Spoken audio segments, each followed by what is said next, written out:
Perdana Menteri Israel Benjamin Netanyahu dan Presiden Amerika Serikat Donald Trump dijadwalkan bertemu di Gedung Putih pada Senin 29 September. Pertemuan itu menjadi yang keempat setelah Trump resmi menjabat sebagai presiden. Agenda utama pertemuan adalah membicarakan proposal perdamaian berisi 21 poin yang sebelumnya disampaikan Trump kepada para pemimpin regional di New York. Isi proposal mencakup penghentian serangan militer di Gaza dan penarikan bertahap pasukan Israel. Mekanisme ini akan diawasi oleh pihak internasional untuk memastikan Hamas dan Israel mematuhi gencatan senjata. Rencana itu juga menekankan rekonstruksi besar-besaran di kota Gaza. Selain itu, proposal menyebutkan peran otoritas Palestina dalam pengelolaan Gaza pasca perang. Poin ini masih ditolak sebagian pejabat Israel karena dinilai terlalu sensitif. Gedung Putih menilai kehadiran otoritas Palestina penting untuk menciptakan tata kelola yang lebih stabil. Meski demikian, Netanyahu menyatakan masih ragu. Ia menegaskan rencana itu belum final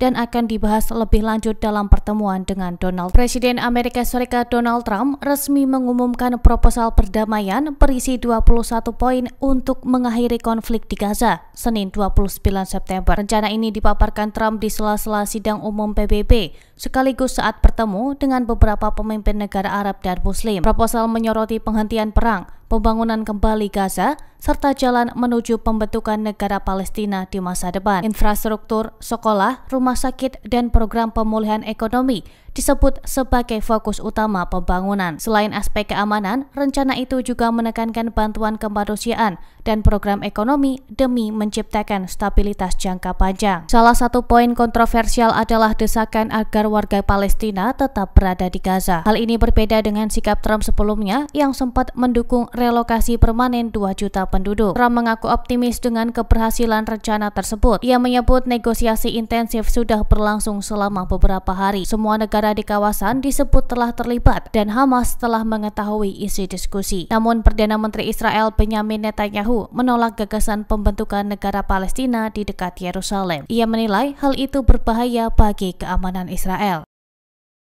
Sayap militer Hamas Brigade Al-Qassam mengeluarkan peringatan terkait keselamatan 2 sandera Israel di kota Gaza pada Minggu 28 September. Hamas menyebut kontak dengan kelompok yang menahan Omri Miran dan mantan Anggres terputus akibat operasi militer Israel di lingkungan Sabra dan Tal Al-Hawa. Tank Israel disebut semakin mendekat ke area padat penduduk. Kondisi ini dinilai menimbulkan ancaman serius bagi nyawa para sandera. Brigade Al-Qassam menuntut pasukan Israel mundur ke selatan Jalan 8 serta menghentikan serangan udara selama 24 jam agar evakuasi bisa dilakukan. Al-Qassam juga merilis foto terbaru para sandera sebagai bentuk tekanan kepada militer Israel untuk menghentikan operasi darat. Militer Israel menyatakan 48 orang masih ditahan di Gaza, dengan 20 diantaranya diperkirakan masih hidup. Sejak serangan 7 Oktober 2023, Israel menyebut 25 sandera telah tewas.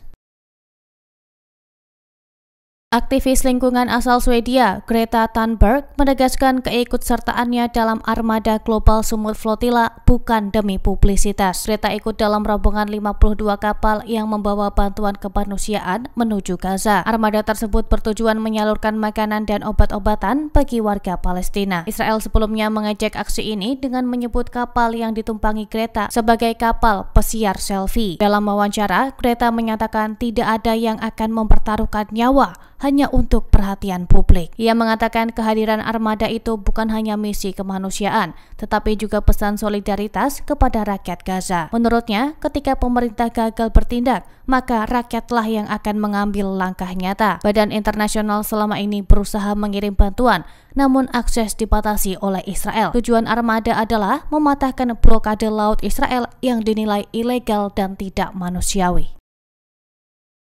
Perdana Menteri Israel Benjamin Netanyahu mengklaim negaranya mengetahui lokasi penyimpanan uranium Iran yang diperkaya hingga mendekati tingkat senjata. Dalam wawancara, Netanyahu menyebut Israel memiliki gambaran jelas mengenai sekitar 400 kg uranium milik Iran. Ia menegaskan informasi itu sudah dibagikan kepada pemerintah Amerika Serikat. Menurut laporan Badan Tenaga Atom Internasional, Iran memiliki lebih dari 400 kg uranium dengan kadar pengayaan 60% pada awal musim panas. Untuk membuat senjata nuklir, Iran masih perlu memperkaya uranium hingga di atas 90%.